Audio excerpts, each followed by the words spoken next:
मान्यता है कि पुराने समय गौतम ऋषि और देवी अहिल्या ब्रह्मगिरी पर्वत पर रहते थे। वर्तमान में ये क्षेत्र नासिक जिले में है।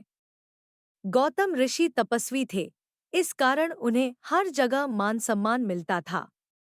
इस बात से यहाँ अन्य साधु संत गौतम ऋषि के लिए जलन की भावना रखते थे। साधु संत गौतम ऋषि का अपमान करने का कोई न कोई बहाना खोजते रहते थे। एक दिन जलन की वजह से सभी साधु संतों ने गौतम ऋषि पर गोहत्या करने का झूठा आरोप लगा दिया। सभी साधु संतों ने कहा कि इस हत्या के पाप के प्रायश्चित के लिए आपको देवी गंगा को यहाँ बुलाना होगा। तब गौतम ऋषि ने यहाँ शिवलिंग स्थापित करके तपस्या करना शुरू की। गौतम ऋषि की भक्ति से प्रसन्न होकर शिव जी और माता पार्वती यहाँ प्रकट हुए।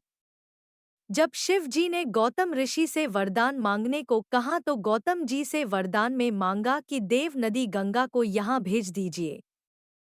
ऐसा कहने पर शिव जी की इच्छा से देवी गंगा भी वहां प्रकट हो गई। गंगा ने कहा कि अगर शिव जी भी यहाँ रहेंगे तभी मैं भी यहाँ रहूंगी।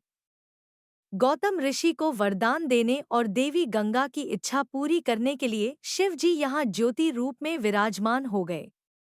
इसके बाद देव नदी गंगा भी यहाँ गौतमी नदी के रूप में बहने लगी। गौतमी नदी का एक नाम गोदावरी भी है। इसके बाद गौतम ऋषि पर लगाया गया आरोप झूठा साबित हो गया। साधु संतों को अपनी गलती का एहसास हुआ और उन्होंने गौतम ऋषि से क्षमा मांगी।